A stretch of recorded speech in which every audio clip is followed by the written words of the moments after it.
विद्यार्थियों, इससे पूर्व के वीडियो में हमने मांग की क्रॉस इलास्टिसिटी यानी आर्क या चाप लोच का अध्ययन किया एवं कुल व्यय विधि यानी प्रोफेसर लिबास्की के सूत्र द्वारा कुल व्यय का उपयोग करके मांग की लोच किस प्रकार से ज्ञात की जाती है का अध्ययन किया है।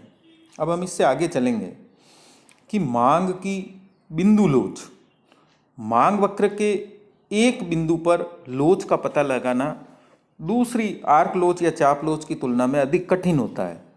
इसमें डिफरेंशियल कैलकुलेशन अथवा जिसे हम चलन कलन कहते हैं कि गणित का उपयोग किया जाता है, लेकिन चूंकि ये प्रारंभिक स्तर पर थोड़ा कठिन होता है, उसके बिना भी हम बिंदु लोच की सही जानकारी हमें नहीं हो पाती है।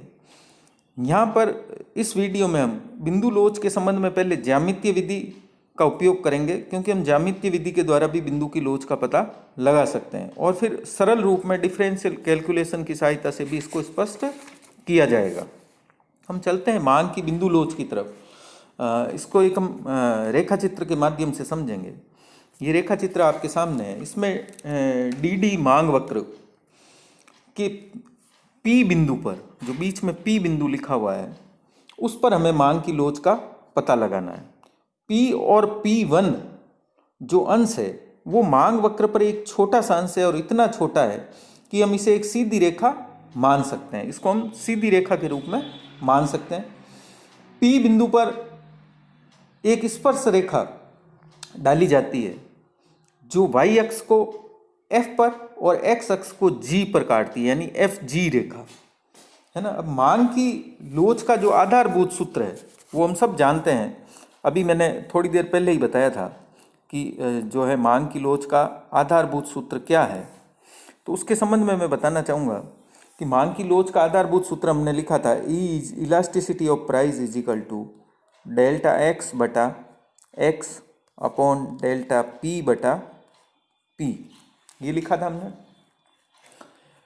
अगर हम इसी के द्वारा इस चित्र को देखें तो हमें पता चलेगा कि इसको हम और रूप में लिख सकते हैं, डेल्टा एक्स बटा डेल्टा पी इंटू पी बटा एक्स। यहाँ तक मेरे हिसाब से आपको समझाने की जरूरत नहीं होनी चाहिए, आपकी समझ में आ जाना चाहिए।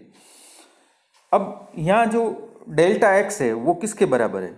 देखिए, ये डेल्टा पी और डेल्टा एक्स दोनों मैंने लिख रखा है। डेल्टा एक्स जो दूरी है वो है के पी वन के बराबर। तो यहाँ डेल्टा एक्स की जगह लिख सकता हूँ मैं के पी वन बटा डेल्टा पी की जो दूरी है वो पी और के बराबर है। देखिए, ये पी और ये के, इन दोनों के बराबर दूरी है। तो यहाँ मैं लिख सकता हूँ पी के इंटू प्रारंभिक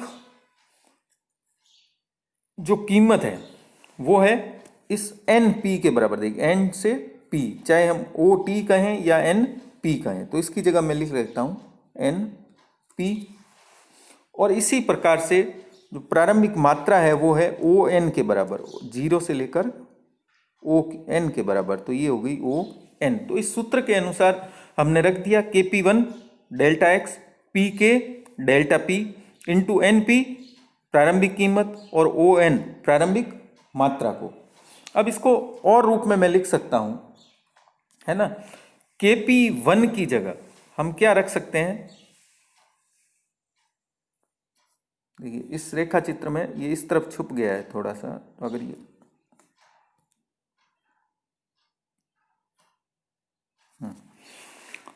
अब देखिए, ये जो के पी वन है, के पी वन, देखिए ये जो दूरी है ये, और जो एन जी दूरी है, इसको हम लिख सकते हैं। तो के पी वन की जगह हम लिख सकते हैं एन जी को।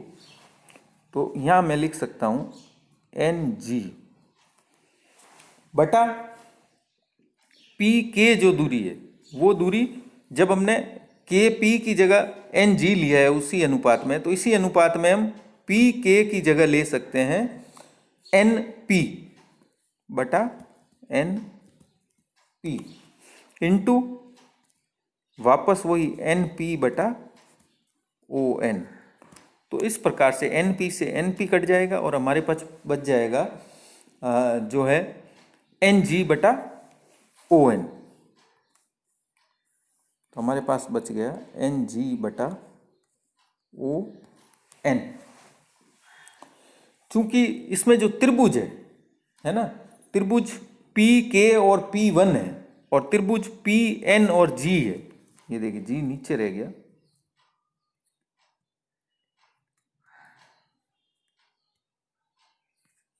जी ये नीचे रह गया। तो त्रिभुज पी के और जो पी वन है ये वाला त्रिभुज है, और दूसरा त्रिभुज है पी एन जी, ये त्रिभुज है। ये दोनों त्रिभुज एक से होने के कारण, है ना, एक से होने के कारण हम के पी वन बटा पी के को लिखते हैं एन जी बटा एन पी। एन जी की जगह मैं एन जी ही लिखता हूं, और चूंकि दोनों ही समान है इसलिए मैं एन जी बटा ओ एन हो गया, एक जैसे होने के कारण यहाँ के पी वन बटा हम लिख सकते हैं पी के बराबर, और ये हो जाएगा एन जी बटा एन पी के बराबर।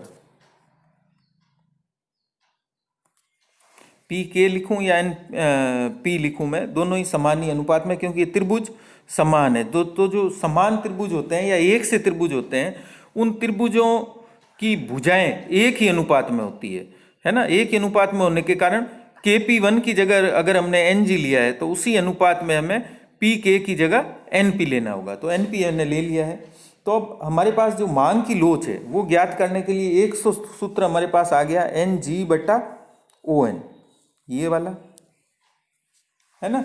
अब ओ एन जो है, ओ एन दूरी बराबर है टी पी दूरी के। देखिए ये ओ एन दूरी बराबर है इस टी पी दूरी के। टी और पी जो दो बिंदु है दोनों ही समान है, और डेल्टा या त्रिभुज एफ टी पी, देखिए यहां पर है ये एफ टी पी, त्रिभुज एफ टी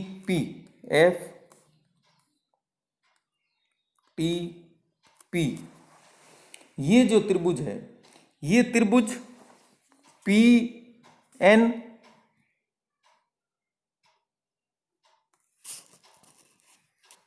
और जी, इस त्रिभुज, ये दोनों ही त्रिभुज एक से हैं, एफ टी पी और पी एन जी। जब ये दोनों ही एक से हैं तो उनकी भुजाओं का अनुपात भी बराबर होगा। हमने 10वीं में पढ़ रखा है कि भुजाएं भी बराबर होगी। तो इस आधार पर हम लिख सकते हैं कि एन जी बटा ओ एन, ये हमने पहले निकाला था, है ना। उसके बाद हमने निकाला था एन जी बटा टी पी। भुजाएं समान है इसलिए हम इसकी जगह इसको टी पी को भी ले सकते हैं। इजिकल टू हो सकता है ये पी जी, अब देखिए कर्ण की तरफ आ गए हम, पी जी बटा पी एफ।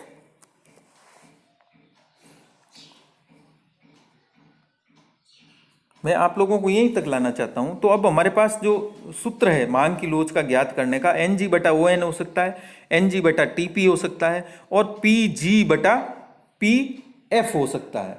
तो जब हमारे पास पी जी बटा पी एफ आ गया, ज़्यादातर इसी का उपयोग किया जाता है। इसके आगे भी हम चल सकते हैं कि इसकी जगह हम लिख सकते हैं अब एन जी बटा ओ एन भी लिख सकते हैं, है ना, एन जी बटा ओ एन भी लिख सकते हैं। इसके बाद हम ओ टी बटा एफ टी भी लिख सकते हैं। ये सब क्योंकि एक से त्रिभुज होने के कारण इन सब की भुजाओं का अनुपात एक सा होता है। लेकिन इनमें से जो सबसे ज़्यादा है वो इस पी जी बटा पी एफ का उपयोग किया जाता है। ये मांग वक्र के संबंधित बिंदु पर डाली गई स्पर्श रेखा के निचले अंश में, है ना, पी जी क्या है, निचला अंश है।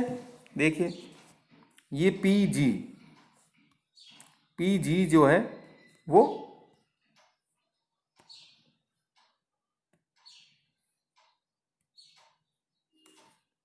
पी जी जो है वो निचला अंश है और पी एफ ऊपर का अंश है। तो जब हम पी जी बटा पी एफ कहते हैं तो हम इसको इस प्रकार से भी लिख सकते हैं कि मांग वक्र के नीचे का अंश बटा मांग वक्र के ऊपर का अंश। तो ये हमारे पास ज्यामितीय विधि द्वारा एक सूत्र आ जाता है कि अगर हमें मांग की लोच ज्ञात करनी है मांग वक्र पर, तो वहां हम स्पर्श रेखा खींचेंगे और उस स्पर्श रेखा में नीचे का अंश बटा ऊपर के अंश का भाग दे देंगे, तो हमारे पास मांग की लोच आ जाएगी। अब हमें पता है कि अगर P G equal to P F होता है तब क्या होगा, क्योंकि पी जी बटा पी एफ होने पर क्या होगा, क्योंकि नीचे का अंश बटा ऊपर का अंश जब दोनों ही समान होंगे तो क्या होगा। मान लीजिए पी जी दूरी 5 सेंटीमीटर है और पी एफ दूरी भी 5 सेंटीमीटर है, तो क्या होगा 5/5 इजिकल टू 1। तो अब नीचे का अंश और ऊपर का अंश दोनों ही समान होंगे तो मांग की लोच क्या होगी, 1 के बराबर हो जाएगी। Elasticity equal to 1। दूसरा, अगर P G greater than P F होता है, यानी ज्यादा होता है, पी जी ज्यादा है पी एफ से, यानी नीचे का अंश ज्यादा है ऊपर के अंश से, तो नीचे का अंश मान लीजिए 5 सेंटीमीटर है और ऊपर का अंश 4 सेंटीमीटर है, तो ऐसी स्थिति में क्या आएगा 1.25, यानी 1 से ज्यादा। तो जब नीचे का अंश ऊपर के अंश से या पी जी पी एफ से ज्यादा होगा तो इलास्टिसिटी ग्रेटर देन 1 होगी। तीसरी स्थिति ये हो सकती है कि P G less than P F, यानी पी जी अगर पी एफ से कम है, नीचे का अंश ऊपर के अंश से कम है, मान लीजिए नीचे का अंश 4 सेंटीमीटर है और ऊपर का अंश 5 सेंटीमीटर है, तो ऐसी स्थिति में क्या होगा 8×5 = 0.8 आएगा, जो लेस देन 1 होगा। तो जब पी जी कम होगा पी एफ से, तो ऐसी स्थिति में मांग की लोच 1 से कम होगी। तो अगर हम ये रेखा चित्र देखें, है ना, तो इसमें रेखा चित्र हमें देखने से पता चलेगा कि जो एफ जी रेखीय मांग वक्र अगर हम मान लें, एफ जी को हम वक्रीय नहीं मान करके रेखीय मांग वक्र मान लें, तो मांग की लोच 1 से अधिक और आर बिंदु पर 1 से कम होगी। तो ये जो दो बिंदु हमने ले रखे हैं, क्यू बिंदु और आर बिंदु, तो क्यू बिंदु पर मांग की लोच 1 से अधिक होगी। ये जो क्यू बिंदु है, इस क्यू बिंदु पर मांग की लोच ग्रेटर देन 1 होगी, और ये जो आर बिंदु है इस पर मांग की लोच इकाई से कम होगी। और ये जो पी बिंदु है, चूंकि P G equal to P F है, तो मांग की लोच इकाई के बराबर होगी। और इस प्रकार से इसके एफ बिंदु पर जो मांग की लोच है वो अनंत होगी, और जो जी बिंदु पर है यहाँ मांग की लोच इजिकल टू 0 होगी। तो इस प्रकार से हमने देखा है कि नीचे के अंश में ऊपर का अंश भाग देने के बाद हमें मांग की लोच प्राप्त होती है। और एक ही मांग वक्र रेखा पर अगर मांग वक्र या मांग रेखा सीधी है, एफ जी के बराबर है, तो मांग वक्र के प्रत्येक बिंदु पर मांग की लोच अलग अलग होगी। सबसे ऊपर जहाँ एफ बिंदु है वहाँ मांग की लोच अनंत होगी, जहाँ क्यू बिंदु है वहाँ मांग की लोच इकाई से ज्यादा होगी, जहाँ पी बिंदु है, जहाँ पर P G equal to P F है, वहाँ मांग की लोच इकाई के बराबर होगी, और आर जैसे बिंदु पर मांग की लोच 1 से कम होगी, और जी बिंदु पर मांग की लोच 0 होगी। इसको हम एक अन्य रेखा चित्र के द्वारा भी समझ सकते हैं कि दो बिंदुओं पर मांग की लोच किस प्रकार से होगी। उसको समझने के लिए इस रेखा चित्र को देखिए आप। इसमें मैंने एक मांग वक्र लिया है डी डी, और दो स्पर्श रेखाएं खींची है, एक तो एम एन और एक आर एस। एम एन रेखा डी डी मांग वक्र को पी बिंदु पर स्पर्श करती है और आर एस रेखा क्यू बिंदु पर स्पर्श करती है। तो अब अगर हम पहले के विवेचन के आधार पर माने, तो ऐसी स्थिति में पी बिंदु पर मांग की लोच क्या होगी। पी बिंदु पर मांग की लोच का अगर हमें पता लगाना है, तो मांग की लोच में क्या है, नीचे का अंश बटा ऊपर का अंश। तो यहां पर मांग की लोच हो जाएगी पी एन बटा एम पी, ये हमारी मांग की लोच हो जाएगी, है ना।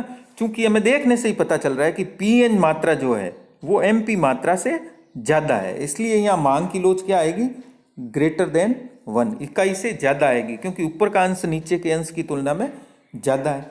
इसी प्रकार से क्यू बिंदु पर हमें मांग की लोच ज्ञात करनी है, तो क्यू बिंदु पर क्या हो जाएगी,